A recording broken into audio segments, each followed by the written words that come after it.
Doctor Mohapatra, जैसे आजकल चल रहा है कि जब आईएमडी अनाउंस करता है कि गर्मी होगी तो बारिश हो जाती है, और जब कहता है कि बारिश हो रही है तो कभी कभी वो सूखा पड़ जाता है। ऐसा क्यों हो रहा है?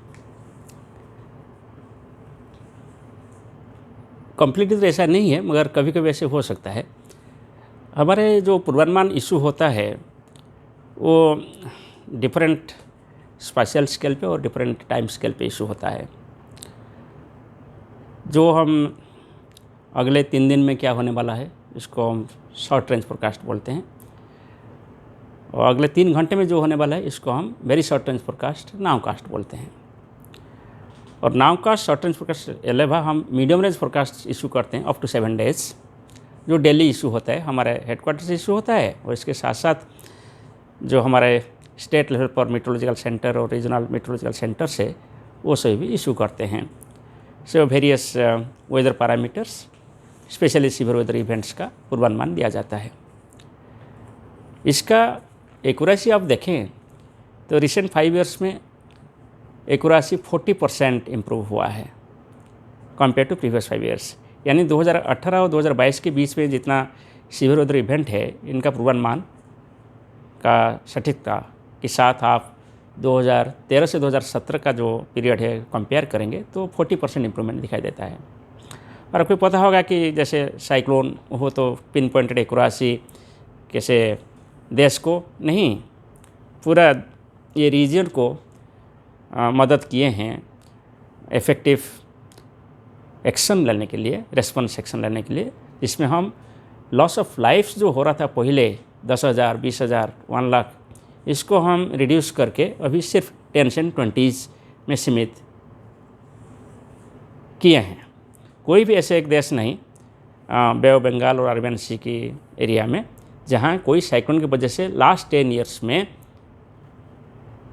एक साइक्लोन की वजह से जो लैंडफॉल किया है, इसमें 100 से ज़्यादा मौत हुआ है। और इंडिया की बात करें, इंडिया में भी ऐसी ही सिचुएशन है और बेहतर सिचुएशन है, क्योंकि compare to other countries India better prepared है, इंडिया का अर्ली वार्निंग सिस्टम बेटर है। मगर मैं दूसरे कंट्री की बात क्यों कर रहा हूँ, क्योंकि इंडिया मेट्रोलॉजिकल डिपार्टमेंट एक रीजनल मेट्रोलॉजिकल सेंटर यानी रीजनल स्पेशलाइज्ड मेट्रोलॉजिकल सेंटर के रूप में काम करता है और ट्रॉपिकल साइक्लोन का फोरकास्ट इस सभी कंट्री को देता है। दूसरा आप देखिए, जैसे हीट वेव में लगभग 2000 लोग मृत्युवरण किए थे 2015 पे, मगर अभी आप देखेंगे तो हार्डली 5 से 10 पीपल का मृत्यु होता है हीट वेव में। ये पॉसिबल हुआ इसलिए कि हीट वेव का जो अर्ली वार्निंग है इसमें भी बहुत सारे इम्प्रूवमेंट हुआ। 2015 एपिसोड बाद 2016 में हम लोग शुरू किया सीजनल फोरकास्ट, यानी अगले सीजन में टेम्परेचर क्या रहने वाला है और हीट वेव होने वाला है कि नहीं होने वाला है, कहाँ होने वाला है, इसका पूर्वानुमान हमने जारी किया। इसको फॉलोअप करते हुए हम अगले 15 दिन में कि अगले 1 महीना में क्या होने वाला है इसका पूर्वानुमान दिए। फिर इसको फॉलो करते हुए हम मीडियम रेंज फोरकास्ट अगले 7 दिन में क्या होने वाला है, अगले 3 दिन में क्या होने वाला है, आज क्या होने वाला है, इसका पूर्वानुमान हम दे रहे हैं टेम्परेचर और हीट वेव के बारे में। ऐसे ही कैसे कूल वेव का। हेवी रेनफॉल की बात करें, बताऊं कि हेवी रेनफॉल का अभी जो forecast accuracy, heat wave cool wave का फोरकास्ट एक्यूरेसी लगभग 90% के आसपास है, 24 आवर्स अहेड।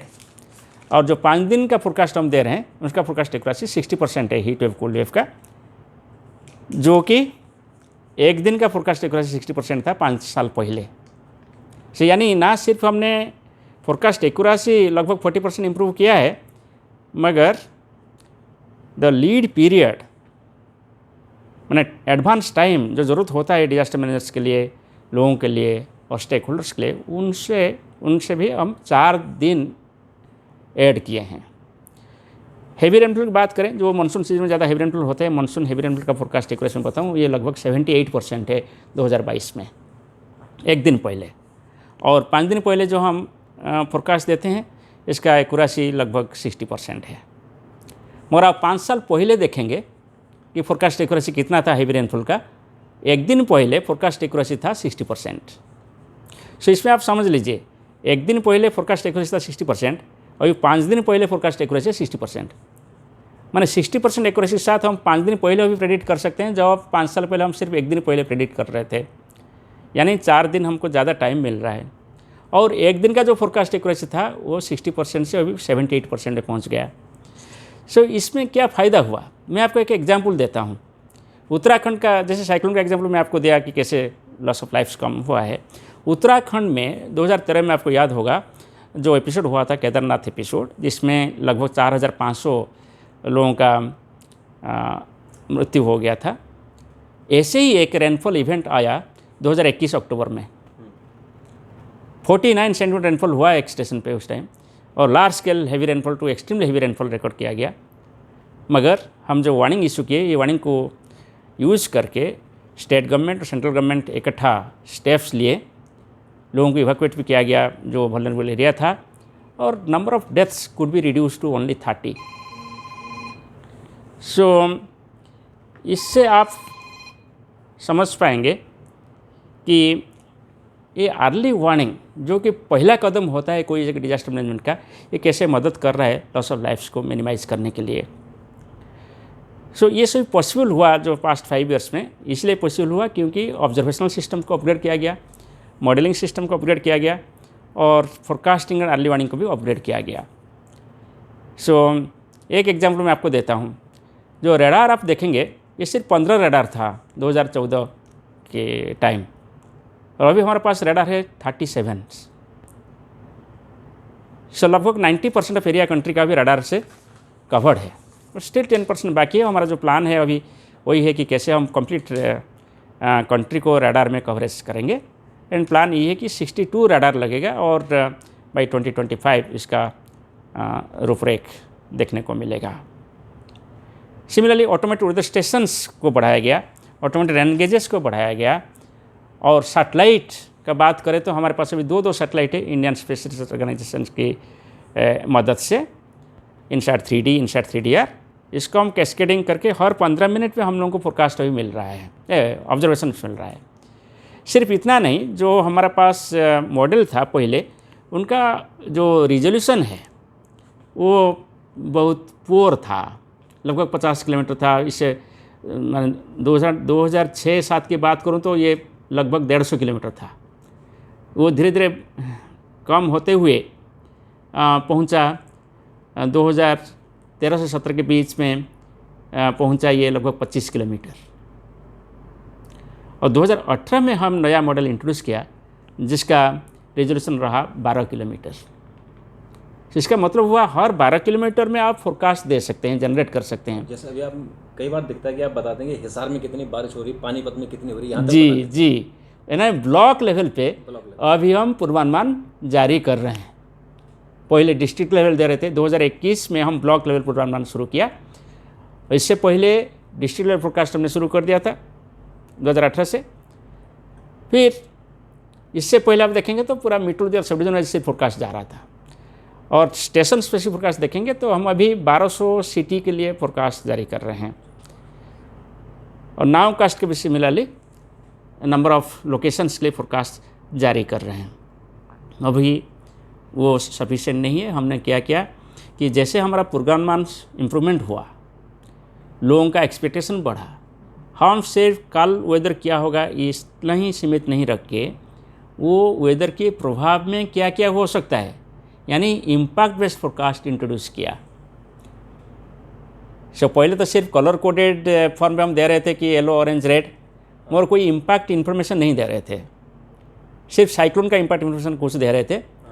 और 2019 से हम इम्पैक्ट बेस्ड फोरकास्ट शुरू किया, और इसमें हम ईच डिस्ट्रिक्ट के लिए और ऑल कैपिटल सिटीज़ के लिए कलर कोड के साथ साथ क्या क्या डैमेज एक्सपेक्टेड है, क्या रेस्पॉन्स एक्शन ज़रूरत है, वो सभी मेंशन कर रहे हैं। ये हेवी रेनफॉल हो कि थंडरस्टॉर्म हो कि हीट वेव हो कि कोल्ड वेव हो, सभी सीवियर वेदर इवेंट के लिए इसको मेंशन किया जाता है। और साइक्लोन में जो पहले स्टैटिस्टिकली हम वास्ट हिस्टोरिकल डैमेज को लेकर हम मेंशन कर रहे थे, अभी हम एक डायनामिकल सिस्टम डेवलप किया गया जिसमें आप फ्लड डेप्थ और फ्लड रिस्क, टाइडल सर्ज जो आ रहे हैं इसका जो डेप्थ कितना होगा, इनंडेशन कितना एरिया तक होगा, और विंड के हिसाब से कितना डैमेज होगा, ये सभी का मॉडलिंग किया गया। यानी अभी डायनामिकली साइक्लोन जब लैंडफॉल आ रहे हैं इसका हजार्ड मॉडलिंग हो रहा है, heavy rainfall, wind and storm surge का, और इसका इम्पैक्ट मॉडलिंग हो रहा है, इसके वजह से कितना डैमेज हो सकता है हाउसेस को, पॉपुलेशन को, एग्रीकल्चर फील्ड को, अदर इंफ्रास्ट्रक्चर्स को, यूटिलिटी फैसिलिटीज़ को, हॉस्पिटल एक्सेट्रा, और इसको बेस करके रेस्पॉन्स एक्शन लिया जा रहा है रिस्क मैट्रिक्स को देखते हुए। और इसमें और एक फ़ायदा भी हुआ कि हम ये एस्टिमेट कर सकते हैं कि कितना लॉस होने वाला है, और ये लॉस को सिर्फ फिजिकल फॉर्म में नहीं, लॉस को हम क्वांटिटेटिव टर्म पे मनी रूप में भी एक्सप्रेस कर सकते हैं। इसको बोला जाता है लॉस फोरकास्टिंग, और आप बोल सकते हैं कि रिस्क फोरकास्टिंग। आप जब बता देंगे गवर्नमेंट को कि कोई स्टेक होल्डर की इतना सारे लॉसेस होने वाला है, सो अकॉर्डिंगली प्लानिंग हो जाता है before the hitting of the cyclone. So इसको बोलते हैं रिस्क फाइनेंसिंग। सो आजकल आप देखेंगे गवर्नमेंट लैंडफॉल से पहले डिक्लेयर करता है कि कितना वो ग्रांट दे रहे हैं, जो कि पहले ये शो हो रहा था कि साइक्लोन जाने के बाद विजिट हो रहा था, एसेस होता था, इसके बाद ग्रांट डिक्लेयर हो रहा था सेंट्रल गवर्नमेंट से। और अभी ये नहीं हो रहा है, अभी साइक्लोन हिट करने से पहले डिक्लेयर हो रहा है और पैसा भी ट्रांसफ़र करने के लिए गवर्नमेंट कोशिश कर रहा है। डॉक्टर साहब, ये चीज़ है कि हम लोग बार बार बात करते हैं कि क्लाइमेट चेंज हो रहा है, और क्लाइमेट चेंज के कारण जो साइक्लोन है उनकी संख्या बढ़ रही है, और ऐसे ही जो रेनफॉल है, चाहे हीट वेव है, ये ज़्यादा आ रहे हैं। तो ये आप मानते हैं इसमें कि कोई स्टडी हुई है कि ये क्लाइमेट चेंज? जी, लॉट ऑफ स्टडी हुए हैं, मैं आपको बताता हूँ। मैं और थोड़ा सा कंप्लीट कर दूँ। उसमें थंडरस्टॉर्म, जो अभी जैसे साइक्लोन हीट वेव की बात किया और हेवी रेन की बात किया कि नंबर ऑफ लॉसेस लाइफ कम हो रहा है, बट थंडरस्टॉर्म ऐसा एक चीज़ है जो कि वेरी शॉर्ट लाइफ पीरियड का होता है, 3 घंटे के 1 घंटे के लिए होता है, और छोटी से एरिया के ऊपर होता है, 10 किलोमीटर की 15 किलोमीटर एरिया में होता है कभी कभी। सो इसलिए इसका जो डिटेक्शन और इसका प्रेडिक्शन ज़्यादा डिफ़िकल्ट है compare to cyclones, heavy rainfalls, heat waves and cold wave. तो इसके लिए हमने क्या 2018 में जब दिल्ली और आगरा के बीच में लगभग 86 पीपल डाइड एक दिन में लाइटनिंग और थंडरस्टॉर्म से, तब ह्यू एंड क्राई हुआ कि इसलिए क्या करना चाहिए। सो मिनिस्टर ऑफ आर्ट्स की तरफ से एक कमेटी गठन हुआ और मैं इसका टास्क फोर्स का चेयरमैन रहा, और हमारा यही लक्ष्य रहा कि बाई अप्रैल 2019 हमारे पास एक मॉडलिंग सिस्टम होना चाहिए लाइटनिंग फोरकास्ट के लिए, थंडरस्टॉर्म फोरकास्ट के लिए।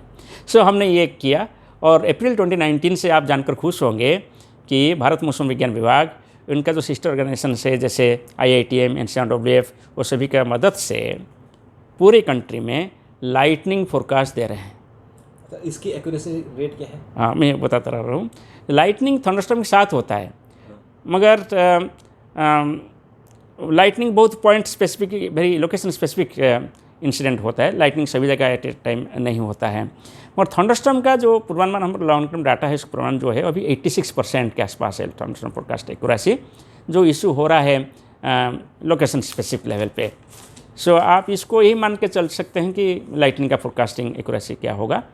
और इसके साथ साथ हम लाइटनिंग होता तो है थंडरस्टॉर्म में, पर इसके साथ साथ आपका हेवी रेन भी होता है, और थंडरस्टॉर्म में आपका स्क्वाली विंड्स होता है, गोस्टी विंड्स होता है, और थंडरस्टॉर्म में हेलस्टॉर्म होता है जैसे इस साल हुआ है। सो ये सभी का भी पूर्वानुमान करने के लिए मॉडलिंग सिस्टम डेवलप किया गया, वो सभी अभी डेवलप्ड हुआ है और इसको यूटिलाइज़ कर रहे हैं। और यूटिलाइज़ करते हुए हमने देखा इसमें भी, थंडरस्टॉर्म फोरकास्ट में भी सिग्निफिकेंट इंप्रूवमेंट हुआ है एक्यूरेसी में। But still I will tell you कि थंडरस्टॉर्म फोरकास्ट और लाइटनिंग फोरकास्ट चैलेंजिंग है। हम सिर्फ इंडिया एक ही कंट्री है within 5 countries in the world जो कि लाइटनिंग फोरकास्ट दे रहे हैं, और अभी स्कोप है, हमारा ये टारगेट है कि हम कैसे इसको फर्दर इम्प्रूव करेंगे, क्योंकि लगभग 2500 पीपल हर साल मृत्युवरण करते हैं लाइटनिंग की वजह से, और ये संख्या नहीं कम हो रहा है, क्योंकि हमारा जो लाइफस्टाइल है, एक्सपोजर कंडीशन से, इसमें हम सभी बाहर घूमते रहते हैं, और एक्सपोजर ज़्यादा होगा तो लाइटनिंग की डेथ ज़्यादा होता है। आप घर में अंदर होंगे तो ज़्यादा कुछ प्रभावित नहीं होते, मगर जो प्रॉपर्टी लॉस भी हो रहा है लाइटनिंग की वजह से, पुअर मैन का प्रॉपर्टी लॉस भी हो रहा है और रिच पर्सन का भी प्रॉपर्टी लॉस हो रहा है। इसको प्रॉपर्टी लॉस करने के लिए हमको लाइटनिंग अरेस्ट होना चाहिए, लाइटनिंग रेजिस्टेंट सिस्टम होना चाहिए, जिससे कि हमारा प्रॉपर्टी लॉस कम होगा। इसे मिटिगेशन एस्पेक्ट से, इसके ऊपर भी national disaster management authority and other agency से बात कर रहे हैं कैसे लाइटनिंग मिटिगेट किया जाए। अभी हम क्लाइमेट चेंज की बात करें, क्लाइमेट चेंज की वजह से जो एक्सट्रीम वेदर है उनका कैरेक्टरिस्टिक चेंज हो रहा है। जैसे फॉर एग्जांपल हम ट्रॉपिकल साइक्लोन का बात करें, total number of tropical cyclones increase नहीं हो रहा है, और जो इंटेंस साइक्लोन है वो फ्रीक्वेंसी बढ़ रहा है अरेबियन सी में, नॉर्थ ईस्ट पैसिफिक में बढ़ रहा है, और बे ऑफ बंगाल में सेम है, बे ऑफ बंगाल में नहीं बढ़ रहा है। हीट वेव की बात करें, फ्रीक्वेंसी ऑफ हीट वेव बढ़ रहा है, ड्यूरेशन बढ़ रहा है, और इंटेंसिटी ऑफ हीट वेव भी बढ़ रहा है। कोल्ड वेव की बात करें, कोल्ड वेव का फ्रीक्वेंसी डिक्रीज हो रहा है, ये ऑब्वियस है, नेचुरली टेम्परेचर बढ़ रहा है तो कोल्ड वेव कम होगा। और हेवी रेनफॉल की बात करें, heavy rainfall frequency all tropical countries में बढ़ रहा है, वो नेचुरल है, बिकॉज जो टेम्परेचर बढ़ रहा है, जैसे कि पूरा दुनिया में अभी एवरेज टेम्परेचर देखें हैं तो टेम्परेचर लगभग 1.15 डिग्री सेल्सियस बढ़ा है पास्ट 100 ईयर्स में। 1 डिग्री टेम्परेचर बढ़ने से एटमॉस्फेयर में मॉइस्चर लगभग 7% बढ़ जाता है। बढ़ जाता है, घट जाता है? बढ़ जाता है, 7% बढ़ जाता है, क्योंकि ज़्यादा टेम्परेचर हो गया तो सी सरफेस भी राइज हो रहा है ना, सी सरफेस भी हीट हो रहा है, सी हीट होने की वजह से भी ज़्यादा इवापोरेशन हो रहा है, इसलिए ज़्यादा से ज़्यादा मॉइस्चर एटमॉस्फेयर को जा रहे हैं, और वो हीटिंग जो एटमॉस्फेयर का हो रहा है वो लोअर एटमॉस्फेरिक लेवल यानी 3 किलोमीटर के आसपास हो रहा है। सो इसलिए आपका लोअर लेवल मॉइस्चर बढ़ रहा है एटमॉस्फेयर में, और थंडरस्टॉर्म होने के लिए लोअर लेवल मॉइस्चर ज़रूरत होता है, हीटिंग ज़रूरत होता है, इसलिए थंडरस्टॉर्म फ्रीक्वेंसी बढ़ रहा है। और हेवी रेनफॉल भी आपका मॉइस्चर चाहिए। जब कोई लो प्रेशर सिस्टम डेवलप हो रहा है और जितना बारिश हो रहा था, अभी मॉइस्चर 7% ज़्यादा है टेम्परेचर बढ़ने से, इसलिए आपका एटमॉस्फेयर का मॉइस्चर होल्डिंग कैपेसिटी तो ज़्यादा है और मॉइस्चर भी ज़्यादा है, इसलिए जब बारिश होता है तो हेवी डाउनपोर होता है। इसलिए ये दिखाया गया कि ट्रॉपिकल रीजन में, हमारा भी साउथ इंडिया और सेंट्रल इंडिया में frequency, in general frequency of heavy rainfall increase हो रहा है। हेलो, मैं एक इंटरव्यू दे रहा हूँ,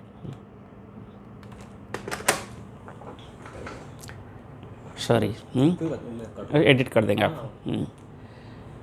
सो ये वजह है क्योंकि आप हेवी रेनफॉल फ्रीक्वेंसी बढ़ रहा है और थंडरस्टॉर्म फ्रीक्वेंसी बढ़ रहा है, और थंडरस्टॉर्म फ्रीक्वेंसी बढ़ेगा तो लाइटनिंग फ्रीक्वेंसी बढ़ेगा। ठीक है, तो ये अच्छा जी इंटरकनेक्टेड है सारे। कि थंडरस्टॉर्म होता है, व्हाट इज़ थंडरस्टॉर्म? थंडरस्टॉर्म में क्या होता है कि जो वार्म मॉइस्ट एयर है वो ऊपर उठता है, हाई स्पीड में जाता है, और फिर नीचे भी आता है। इसको हम ऑफ ड्राफ्ट और डाउन ड्राफ्ट बोलते हैं। ठंड वाले भी आते हैं, ऊपर वाले भी जाते हैं। सो ऐसे ऊपर नीचे जब आ रहे हैं उनके बीच में फ्रिक्शन हो रहा है। ठीक है, तो फ्रिक्शन होने से क्या होगा, आप हाथ को ऐसे करेंगे तो क्या होता है, हीटिंग तो होता है एक, नंबर 1। नंबर 2 क्या होता है, आप देखो कभी कभी ऐसे करके आप जो छोटा छोटा पेपर जो होगा ना, इसको आप टच करो, ऑयल नहीं होना, चिपक जाएगा। क्यों चिपक जाता है? कोई फोर्स ऑफ अट्रैक्शन डेवलप हो गया ना, वो इलेक्ट्रिकल फोर्स होता है। ठीक है, इलेक्ट्रोस्टैटिक फोर्स ऑफ अट्रैक्शन होता है। सो सिमिलरली जो क्लाउड के अंदर ऐसे अप ड्राफ्ट और डाउन ड्राफ्ट हो रहा है, मॉइस्ट एयर और ड्राई एयर कैसे, इसमें क्या होता है कि जो पार्टिकल्स है वो पार्टिकल्स बीच में चार्ज डेवलप हो जाते हैं और सेपरेशन हो जाता है, चार्ज सेपरेशन। जैसे लोअर लेवल ऑफ क्लाउड में नेगेटिव चार्ज हो गया तो अपर लेवल क्लाउड में पॉजिटिव चार्ज हो गया। So negative charge positive charge हो गया, there is a separation of charge. जब चार्ज सेपरेशन होता है क्या होगा, फ्लो होगा। चार्ज प्रॉपर्टी है इलेक्ट्रिसिटी का। सो चार्ज फ्लो होगा तो जो फ्लो चार्ज होता है, चार्ज जब फ्लो होता है इसको हम करंट बोलते हैं। दैट मीन्स इलेक्ट्रिक करंट हो गया। वो इलेक्ट्रिक करंट इज लाइटनिंग। ठीक है, वो लाइटनिंग ऐसे जिगजैग दिखाई देते हैं। ये क्लाउड के अंदर हो सकता है। इसके साथ साथ जब एक क्लाउड ऐसे डेवलप हो गया और एक दूसरा क्लाउड भी, सेकेंडरी क्लाउड डेवलप हो जाता है थंडरस्टॉर्म में, क्योंकि ऐसे डाउन ड्राफ्ट जो आया वही डाउन ड्राफ्ट से फिर एक अप ड्राफ्ट शुरू हो जाता है, फिर और एक क्लाउड डेवलप हो जाता है। सो ये जो क्लाउड डेवलप है वो क्लाउड में भी ऐसे लाइटनिंग शुरू होगा, वो भी चार्ज सेपरेशन हो गया। सो एक क्लाउड से दूसरा क्लाउड आप कंपेयर करेंगे फिर भी चार्ज डिफरेंस हो जाता है। जब चार्ज डिफरेंस हो गया फिर एक क्लाउड से दूसरा क्लाउड को भी लाइटनिंग होता है। सेम टाइम पर ये जो नेगेटिव चार्ज हो गया फिर अर्थ सरफेस में भी चार्ज डेवलप है, अर्थ सरफेस में। इसलिए भी अर्थ सरफेस और क्लाउड का जो बेस, ये दोनों में भी चार्ज डिफरेंस हो जाता है। इसलिए क्लाउड से अर्थ की तरफ भी लाइटनिंग होता है। सो 3 तरीके का लाइटनिंग होता है। Intra cloud lightning mean within cloud, then inter cloud lightning, then cloud to ground lightning. सबसे ज़्यादा लाइटनिंग होता है क्लाउड टू क्लाउड और इंटर क्लाउड लाइटनिंग। बहुत मिनिमम परसेंटेज जो होता है क्लाउड टू ग्राउंड लाइटनिंग होता है, कम होता है। और वही भी खतरनाक होता है, इससे वजह से लोग उससे नुकसान ज़्यादा होता नुकसान ज़्यादा हो है। जाता जो है। आसमान में होगा वो तो बिजली चमकी और चली गई, ये चमकी चली गई। लेकिन डॉक्टर साहब एक चीज़ और है कि जो बिजली गिरती है जिसको हम बजर बोलते हैं, वो क्या है? वही है, क्लाउड टू ग्राउंड लाइटनिंग है वो, अच्छा, क्लाउड टू ग्राउंड लाइटनिंग। और जब होता है जैसे फ्रिक्शन होता है ना, जैसे लाइटनिंग हुआ, साउंड होता है, और इसके साथ चार्ज लाइट भी डेवलप हुआ। लाइटनिंग तो इलेक्ट्रिक तो लाइट तो होता है, इलेक्ट्रिसिटी साथ लाइट हो गया, लाइट एनर्जी ट्रांसफ़र होता है डिफरेंट फॉर्म पे। सो इसलिए मगर जो थंडरस्टॉर्म का जो साउंड होता है, साउंड का स्पीड तो आपको पता है कि एटमॉस्फेयर में साउंड का स्पीड कितना है, 200 मीटर पर सेकेंड जो तो होता है, और लाइट का स्पीड कितना है 3 × 10⁸ मीटर पर सेकेंड। सो इसलिए आपको पहले लाइटनिंग दिखाई देता है, इसके बाद में आपको जो आवाज़ आता है, जो उसका वज्रपात बोलते हैं, आवाज़ बाद में आता है, मगर साइमल्टेनियसली दोनों हो रहा है। लेकिन आवाज़ की जो वो है ट्रेवल टाइम है जी। सो ये जो क्लाइमेट चेंज की बात हुआ, तो क्लाइमेट चेंज की वजह से ये लाइटनिंग फ्रीक्वेंसी बढ़ रहा है, थंडरस्टॉर्म फ्रीक्वेंसी बढ़ रहा है, हेवी रेनफॉल फ्रीक्वेंसी बढ़ रहा है, मगर साइक्लोन फ्रीक्वेंसी आप देखेंगे ये डिक्रीज़ हो रहा है। क्यों? इसको लेकर भी जो नोबेल प्राइज़ मिला 2 साल पहले, जापान के कॉन्सेप्ट उन्हें ही दिया था क्लाइमेट चेंज का। इस क्लाइमेट चेंज कॉन्सेप्ट यही है कि लोअर ट्रोपोस्फियर में टेम्परेचर राइज हो रहा है और अपर ट्रोपोस्फियर में टेम्परेचर फॉल हो रहा है। अच्छा, ओके, सो इसका मतलब क्या हुआ, देखिए ये लोअर ट्रोपोस्फियर अपर ट्रोपोस्फियर है। सो इसमें टेम्परेचर ज़्यादा फॉल हो गया, ये टेम्परेचर ये राइज हो गया ज़्यादा। दैट मीन्स टेम्परेचर डिफरेंस था अपर ट्रोपोस्फियर लोअर ट्रोपोस्फियर में, भी क्या हुआ, बढ़ गया। दैट मीन्स एटमॉस्फेयर ज़्यादा अनस्टेबल हो गया। सो एटमॉस्फेयर ज़्यादा अनस्टेबल हो गया तो थंडरस्टॉर्म जैसे फिनोमेना ज़्यादा होगा, हो गया और साइक्लोन कम हो जाए, क्योंकि ये जो इंस्टेबिलिटी है वो थंडरस्टॉर्म के लिए फेवरेबल है, साइक्लोन के लिए फेवरेबल नहीं है। क्योंकि साइक्लोन के लिए आपको मिडिल ट्रोपोस्फियर में मॉइस्चर चाहिए, वार्म मॉइस्चर मिडिल ट्रोपोस्फियर में होना चाहिए साइक्लोन बनने के लिए। ठंडा हो गया, वो ठंडा हो गया, इसलिए साइक्लोन बन नहीं पाता है। मगर वन साइक्लोन डेवलप्स फिर एक्सटेंशन हो जाता है, इसलिए। और हीटिंग है, अभी सी सरफेस टेम्परेचर भी हीटिंग माने ज़्यादा है, और लोअर ट्रोपोस्फियर भी हीटिंग ज़्यादा है, मॉइस्चर भी ज़्यादा है। So once formation takes place, फिर इसका इंटेंसिफिकेशन का प्रोबेबिलिटी बढ़ गया है। तो डॉक्टर साहब इसका मतलब ये है कि जो IPCC ने अपनी रिपोर्ट दी थी उसमें उन्होंने कहा था कि साइक्लोन की इंटेंसिटी बढ़ेगी, यानी ज़्यादा बढ़ेंगे, पर जैसे आप कह रहे हैं कि वो कम हो रहे हैं, फ्रीक्वेंसी कम हो रहा है, इंटेंसिटी बढ़ रहा है, फ्रीक्वेंसी कम हो रहा है, लेकिन थंडरस्टॉर्म के फ्रीक्वेंसी बढ़ रहा है। क्योंकि जैसे मैकेनिज्म मैंने बताया ना, मैकेनिज्म पूरा उल्टा है थंडरस्टॉर्म और साइक्लोन का। साइक्लोन के लिए आप वार्म मॉइस्ट एयर चाहिए इन द मिडिल ट्रोपोस्फियर, मगर यहाँ आपको ड्राई कोल्ड एयर चाहिए ज़्यादा इंटेंस थंडरस्टॉर्म होने के लिए। सो वही कंडीशन जो क्लाइमेट चेंज की वजह से हो रहा है, ये दोनों को ऐसे सेटिस्फाई कर रहे हैं। सो इंटेंस साइक्लोन, एक साइक्लोन बन गया तो फिर इसका इंटेंसिटी बढ़ने का चांस ज़्यादा हो जाता है। तो डॉक्टर साहब, अच्छा अब हम इसकी बात करें, जो चीज़ें हो रही हैं और जो आपने बताया उसका असर सीधे सीधे खेती पर हो रहा है, एग्रीकल्चर। जी जी। तो क्लाइमेट चेंज के कारण बीज की जो क्वालिटी है वो चेंज करनी पड़ रही है, क्योंकि जो बीज हम आज यूज़ कर रहे हैं वो क्लाइमेट चेंज अगर 1.5 डिग्री अगर बढ़ गया तो वो ये बीज यहाँ काम नहीं आएगा, तो उसको साइंटिफिकली हमें इम्प्रूव करना पड़ेगा। तीन एस्पेक्ट होता है क्लाइमेट चेंज का। एक होता है साइंस ऑफ क्लाइमेट चेंज, मैं अभी तक जो बोला वो सभी साइंस ऑफ क्लाइमेट चेंज है, मगर साइंस ऑफ क्लाइमेट चेंज में 3 एस्पेक्ट होता है। एक होता है डिटेक्शन, दूसरा होता है एट्रीब्यूशन, तीसरा होता है प्रोजेक्शन। हमने अभी डिस्कस किया आपको डिटेक्शन, ये सब डिटेक्ट हुआ है, ऐसे हो रहा है। नेक्स्ट टाइम होता है कि इसको एट्रीब्यूट करना, क्या ये ग्रीन हाउस गैस इंक्रीज होने की वजह से हुआ है। बहुत सारी चीज़ें प्रूफ हुआ है, मगर बहुत सारी चीज़ें अभी भी है जो प्रूफ नहीं हुआ है ना। जैसे फॉर एग्जांपल साइक्लोन जो इंक्रीज हुआ है अरेबियन सी में, इंटेंस साइक्लोन्स, इसको हमने बोला कि ये लो कॉन्फिडेंस है हम लोगों के बीच ये बोलने के लिए कि ये ग्रीन हाउस गैस वजह से हुआ है। अच्छा, हाई कॉन्फिडेंस नहीं है हमारा। अच्छा। और नॉर्थ वेस्ट पैसिफिक में हम लोग बोले हैं ये हाई कॉन्फिडेंस है हम लोगों के बीच बोलने के लिए कि ये क्लाइमेट चेंज की वजह से नॉर्थ वेस्ट पैसिफिक में इंटेंस साइक्लोन बढ़ रहा है, अटलांटिक में इंटेंस साइक्लोन बढ़ रहा है इसकी वजह से। सो लाइक दिस, जैसे हेवी रेनफॉल फ्रीक्वेंसी बढ़ रहा है, इसको हम अभी एट्रीब्यूट कर सकते हैं कि ये हेवी रेनफॉल फ्रीक्वेंसी बढ़ रहा है इसीलिए क्योंकि क्लाइमेट चेंज का इम्पैक्ट हो रहा है। सो लाइक दिस, ये जो साइंस इसको एट्रीब्यूशन साइंस बोलते हैं, इसमें रीजनल लेवल पे बहुत सारे स्टडी होना चाहिए। स्टडी हो रहा है और स्टडी भी बाकी है, लोग लगे हुए हैं, different academic or institutes international और नेशनली। मैं मानता हूँ एज ए साइंटिस्ट कि उसमें और ज़्यादा स्टडी चाहिए ये एस्टेब्लिश करने के लिए कि कौन सा इवेंट कितना परिमाण पे क्लाइमेट चेंज की वजह से प्रभावित हो रहा है। और डॉक्टर साहब मगर जब आप जो बात किया था एग्रीकल्चर, वाला, हाँ, क्लाइमेट चेंज का इम्पैक्ट एग्रीकल्चर के ऊपर है, वो दिखाया गया, डिटेक्शन को दिखाया गया। और इसके साथ साथ जो प्रोजेक्शन है, इसमें भी जो हमने बताया ना आपको, एज पर प्रोजेक्शन यही दिखाई है। जो फ्रीक्वेंसी ऑफ हैवी रेनफॉल बढ़ेगा, फ्रीक्वेंसी ऑफ हीट वेव बढ़ेगा, थंडरस्टॉर्म फ्रीक्वेंसी बढ़ेगा, लाइटनिंग फ्रीक्वेंसी बढ़ सकता है, वो सभी प्रोजेक्शन में भी दिखाई दे रहा है अप टू 2100 और 2050।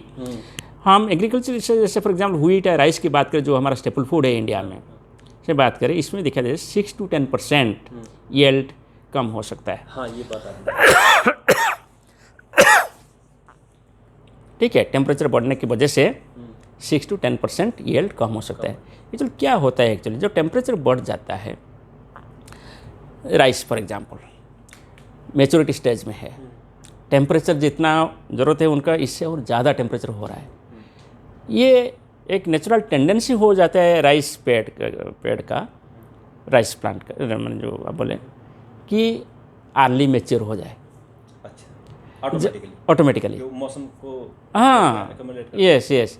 सो अर्ली मैच्योरिटी जब होता है कोई प्रोडक्ट का, कोई क्रॉप का, सर्टनली उनका जो यील्ड है वो कम हो जाएगा। जैसे जस्ट इमेजिन करो ना, जब बच्चे कंप्लीट पीरियड के बाद जन्म होता है तो इससे पहले जन्म हो जाता है, हाँ, तो छोटा या वेट कम हो जाता है, अंडरवेट हो जाता है। हाँ, सिमिलर ऐसे ही सो क्वालिटी ख़राब हो जाता है और yield in terms of weight भी कम हो जाता है। और डॉक्टर साहब, ये जो क्लाइमेट चेंज के कारण और प्लस जो ये मौसम में बदलाव आ रहा है उसके कारण जो आप प्रिडिक्शन करते हैं, उससे किसानों को फ़ायदा होता है? किसान उसका, जैसे आपने कहा कि बारिश होती है, हम लोग बचा देते हैं, फाइनेंस को लेके भी तमाम है ना जो आपने स्टेज बनाया, तो इसमें एग्रीकल्चर भी इसमें ज़रूर कवर होते हैं यार, ज़रूर फायदा होता है। मैं आपको बात बताऊं, हम कोई इंटरवेंशन ना करें, सिर्फ क्लाइमेट चेंज को देखते रहें। क्लाइमेट चेंज का इम्पैक्ट भी प्रेडिक्शन ऊपर है। जो प्रेडिक्टेबिलिटी है, माने आप कितना दिन पहले आप प्रेडिक्ट कर पाएंगे, फॉर एग्जांपल हेवी रेनफॉल। हम अभी हेवी रेनफॉल फॉर एग्जांपल 3 दिन पहले प्रेडिक्ट कर रहे हैं। क्लाइमेट चेंज की इम्पैक्ट ऐसा है कि इसको आप 1.5 डे के पहले प्रेडिक्ट कर पाएंगे, 3 दिन पहले प्रेडिक्ट नहीं कर पाएंगे। ये थ्रेट है क्लाइमेट चेंज से टू द फोरकास्टर्स और टू द फोरकास्टिंग कम्युनिटी आप बोलें। मगर आप देखेंगे लास्ट 5 ईयर से, जैसे मैं बोल रहा था, there has been 40% improvement in forecasting accuracy.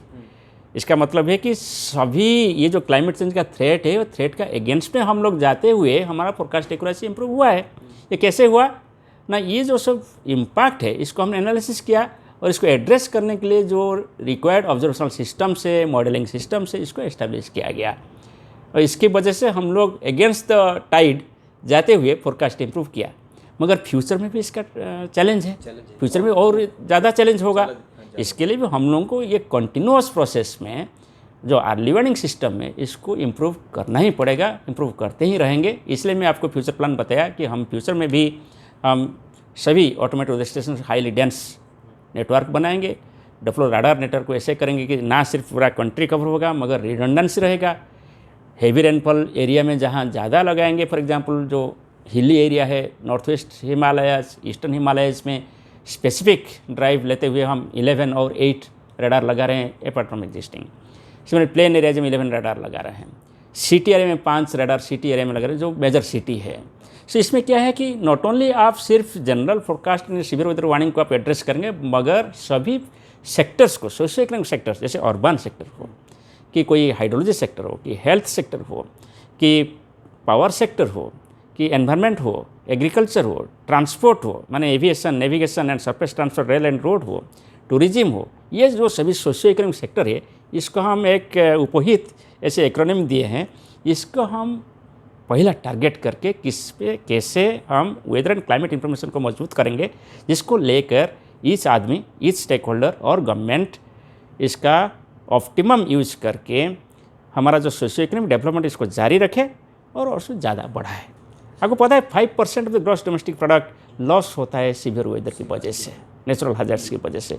इसको हम कम कर सकते हैं और सिमिलरली भी हमारा जो प्रोग्रेस है, सोशियो इकोनॉमिक प्रोग्रेस, इसको हम त्वरान्वित कर सकते हैं इफ़ अर्ली वार्निंग सिस्टम को इम्प्रूव कर दें। जैसे हमारे सैटेलाइट भी, अब लेटेस्ट सैटेलाइट छोड़े जा रहे हैं, उनके जो ट्रांसपॉन्डर है उससे भी बहुत इंप्रूवमेंट हुआ है। ज़रूर, क्योंकि सैटेलाइट की इसलिए ज़रूर है, आई टेल यू, जैसे इंडिया जैसे कंट्री है, इसका नॉर्थ में हिमालय है, साउथ में इंडियन ओशन है, वेस्ट में आपका अरेबियन सी, ईस्ट में बे ऑफ बंगाल। कितना डाटा स्पार्स एरिया है। इसके साथ साथ हमारा भी गारो खासी जयंतिया हिल्स है, म्यांमार हिल्स है, यहाँ डेजर्ट है, राजस्थान में डेजर्ट है, वेस्टर्न घाट्स है, ईस्टर्न घाट्स है। ये सभी डाटा स्पार्स रीजन जो है, जहाँ की आप लोग माने हम लोग मेन ऑब्जर्वेटरी लगाना, इसको मेंटेन करना मुश्किल है, इवन कम्युनिकेशन सिस्टम भी मुश्किल हो जाता है।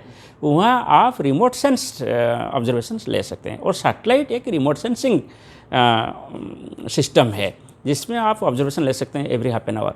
ये ज़रूरी है, ठीक है, कि आप सैटेलाइट ऑब्जर्वेशन से एक एस्टिमेशन है, इंटेंसिटी आप बोलो कि लोकेशन बोलो, कोई एक वेदर सिस्टम का एक एस्टिमेशन होता है, क्योंकि डायरेक्ट ऑब्जर्वेशन नहीं है। और फिर भी जब आपका कोई डायरेक्ट ऑब्जर्वेशन अवेलेबल नहीं है, इसलिए आपका fast gas and fast utility satellite से मिलता है। जब फिर आ जाते हैं राडार के अंदर, फिर राडार सेकेंड माने सबसे हाईएस्ट प्रायोरिटी राडार है। फिर थर्ड प्रायोरिटी क्या होता है, जब लैंड के ऊपर आ जाता है, so ground observations is the most important observations. अच्छा डॉक्टर साहब, एक चीज़ और आई है, ये बात इसी में कि जब क्लाइमेट चेंज हो रहा है तो उसके कारण जो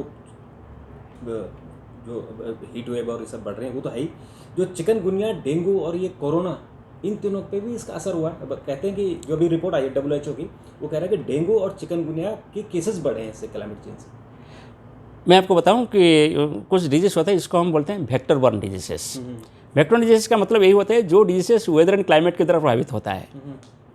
सो डेंगू जैसे आपने नाम लिया, चिकनगुनिया जैसे आपने नाम लिया, और जापानीज एन्सेफेलाइटिस जैसे एक डिजीज है, और जैसे आपका मलेरिया है। हाँ, ये सभी तो वेदर रिलेटेड है, ठीक है ना। तो इसको देखते हुए हमने हेल्थ सेक्टर एप्लीकेशंस शुरू किए हैं। आप देखेंगे डिस्ट्रिक्ट वाइज अभी हफ्ता में एवरी थर्सडे, एवरी फ्राइडे हमारे बुलेटिन इशू हो रहा है। अच्छा। हाँ, तो इसमें हम ये प्रेडिक्ट करते हैं टेम्परेचर और रेनफॉल और दूसरा पैरामीटर जो रिलेटेड है डिजीज के साथ, क्या ये फेवरेबल होगा डेंगू के लिए, क्या ये फेवरेबल होगा मलेरिया के लिए। अभी मलेरिया डेंगू दो के लिए हम इशू कर रहे हैं।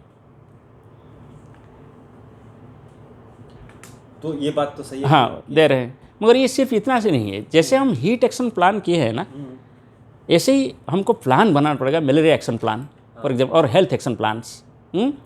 सो इसके लिए हम स्टेट गवर्नमेंट के साथ काम कर रहे हैं। ये पायलट स्टडी लेकर national agency, central agency, state agency मैंने स्टेट हेल्थ डिपार्टमेंट और NGOs, एक NGO है मलेरिया नो मोर, वो भी काम कर रहे हैं। एक उड़ीसा गवर्नमेंट में ये काम चल रहा है। मैं कैसे, आपको पता होगा कि जो Orissa is very prone for malaria. Similarly अभी बिहार गवर्नमेंट के साथ भी शुरू हो रहा है। सो हमारा कोशिश ऐसे है कि कैसे हम वेदर एंड क्लाइमेट इन्फॉर्मेशन को यूटिलाइज करके ये जो डेंजर हम देख रहे हैं क्लाइमेट चेंज की वजह से, और क्लाइमेट चेंज नहीं हो तो भी सिर्फ फिर भी वेरिएबिलिटी के हिसाब से कभी कभी ज़्यादा बारिश होगा, कभी कभी टेम्परेचर वेरिएशन होगा, इसकी वजह से ये डिजीजेस प्रभावित हो रहा है और प्रभावित होगा भी। सो इसका पूर्वानुमान करना और accordingly adaptation, mitigations and preparedness and prevention actions लेना बहुत ज़रूरी है। तो कुल मिला के बात ये कि क्लाइमेट चेंज होगा, क्लाइमेट चेंज से मौसम खराब होगा, मौसम में बदलाव आएगा, उसमें हम कुछ नहीं कर सकते उसका, लेकिन हमको प्रिपेयर्डनेस रखना पड़ेगा कि हम अपनी सावधानी कैसे ये एक वन वे है। इसलिए इसको देखते हुए प्रिपेयर्डनेस में पहला कदम होता है अर्ली वार्निंग। इसको देखते हुए United Nations Organization UNO and World Meteorological Organization WMO, उन्होंने 2022 में एक स्लोगन दिए हैं। वो स्लोगन ये है कि अर्ली वार्निंग फॉर ऑल।